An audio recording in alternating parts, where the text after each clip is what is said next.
Il s'agit d'une délégation conjointe composée de membres du Conseil présidentiel de veille stratégique avec le bureau central de coordination par l'antenne du Nord Kivu. Nous sommes venus d'abord présenter nos civilités à l'autorité de ce ressort, la province du Nord Kivu, et lui présenter par la même occasion l'objectif de notre mission. Il s'agit d'une mission qui s'étend sur deux volets.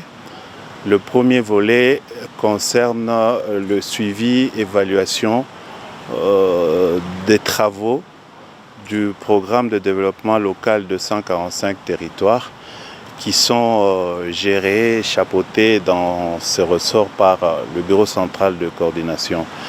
Il s'agit pour nous d'effectuer une mission in situ pour palper du doigt la matérialisation de ce programme en évaluant le taux d'exécution physique de chaque site qui sera ciblé et visité et en même temps cerner, saisir quelles sont les contraintes que l'agence d'exécution ainsi que les entreprises concernées sont en train de soulever pour que ces ouvrages soient livrés dans les délais convenus avec le ministère du Plan. Ça, c'est le premier volet. Le deuxième volet comporte l'état des lieux des engagements du chef de l'État dans la province du Nord Kivu. Donc, comme vous le savez, notre structure, le Conseil présidentiel de veille stratégique, c'est une structure spécialisée de la présidence qui est chargé de faire le suivi et évaluation de tous les engagements du chef de l'État qui sont contenus dans le programme d'action du gouvernement.